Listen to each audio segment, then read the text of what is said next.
Bonjour Adélaïde de Clermont-Tonnerre. Bonjour Patrick Cohen. Directrice de la rédaction de Point de Vue. C'est un choc, même si le mot n'est pas prononcé, c'est bien de racisme qu'est accusée la famille royale britannique avec ces interrogations rapportées par Meghan Markle liées à la couleur de peau de son fils quand elle était enceinte. C'est une charge lourde, inédite, surprenante.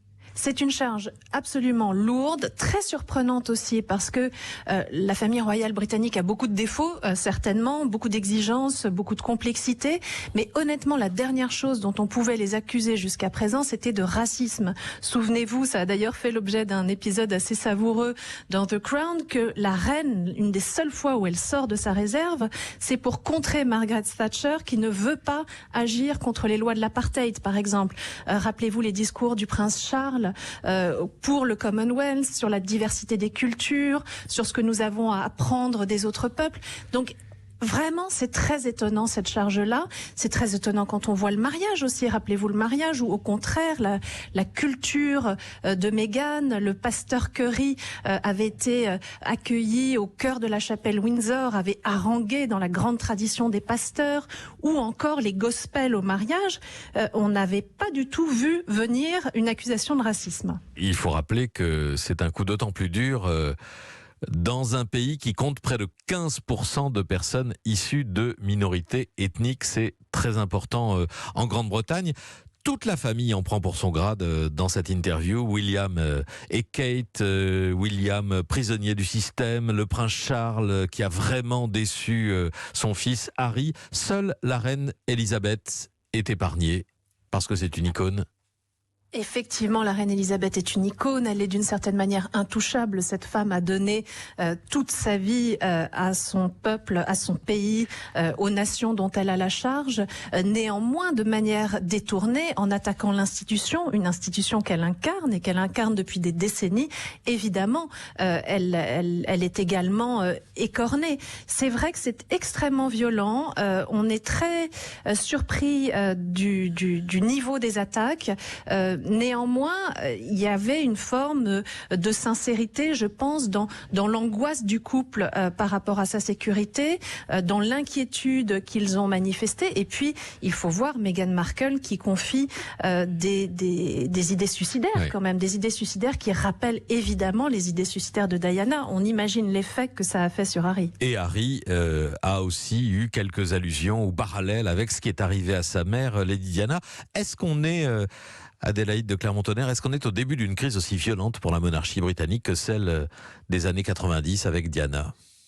Alors, c'est une crise extrêmement violente, effectivement, mais en même temps, elle ne concerne pas directement l'héritier du trône. Ce qui était terrible avec les années Diana, c'était le futur roi qui se séparait de sa femme qui l'accusait d'infidélité, ce qui était vrai, sa femme qui disait, rappelez-vous, face caméra, qu'elle ne le voyait pas capable d'être roi.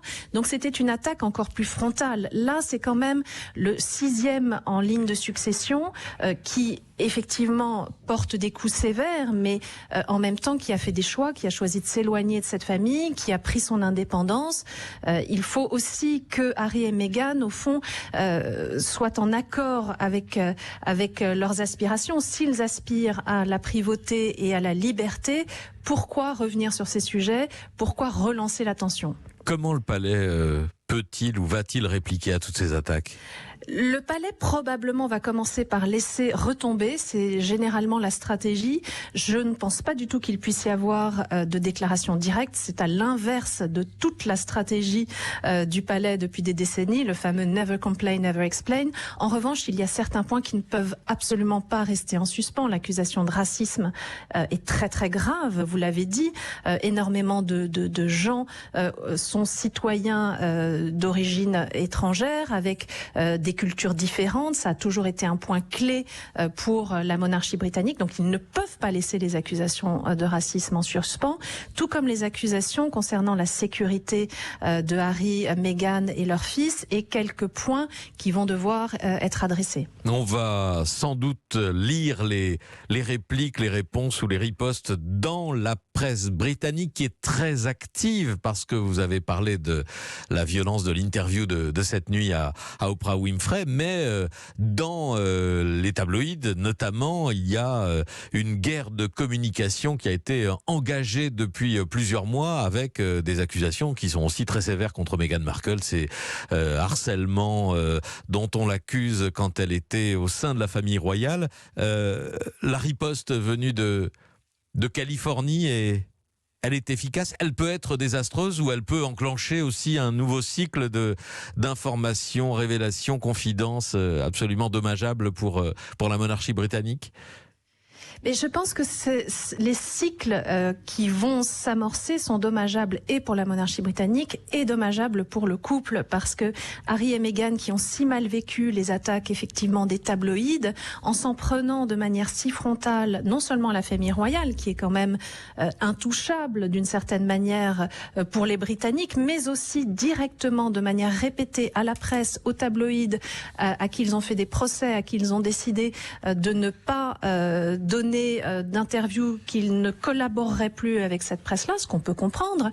Il crée finalement le terreau d'une nouvelle guerre. Et de nouveau cette nuit, dans les interviews, les grands coupables, bien avant la famille royale, ce sont les organes de presse qui les ont harcelés. Et ce que reprochent Harry et Meghan à la famille royale, ce n'est pas tant des fautes directes que des fautes indirectes, à savoir ne pas avoir soutenu le couple, ne pas les avoir protégés, avoir choisi finalement l'institution par rapport au destin individuel. Elisabeth a 94 ans, elle apparaît toujours très en forme, très vive. Elle a fait plusieurs interventions publiques ces derniers mois. Le prince Philippe, lui, 99 ans, vient d'être hospitalisé. Il a subi une intervention chirurgicale. En dehors d'Elisabeth, qui suscite le respect des Britanniques aujourd'hui chez les Windsor ? Mais vous avez raison de citer Elisabeth et Philippe, qui sont les figures tutélaires, qui sont vraiment les remparts de la monarchie. Ce qui est difficile en ce moment, c'est que le prince Charles et la duchesse de Cornouailles, qui avaient vraiment finalement fait une remontée dans l'opinion publique, qui avaient réussi à faire oublier par leur travail les années de Diana, là de nouveau sont attaqués assez frontalement par Harry. De nouveau le soupçon se pose sur eux. Ça a été aggravé aussi par l'engouement pour la dernière saison de The Crown, qui fait un portrait de Charles honnêtement assez biaisé. Donc c'est vrai que ça devient très compliqué. Le couple qui s'en sort, le couple qui finalement garde la bonne opinion des Britanniques pour l'instant, c'est William et Kate, qui sont effectivement assez parfaits et ont fait un sans faute jusque-là. Merci beaucoup Adélaïde Clermont-Tonnerre.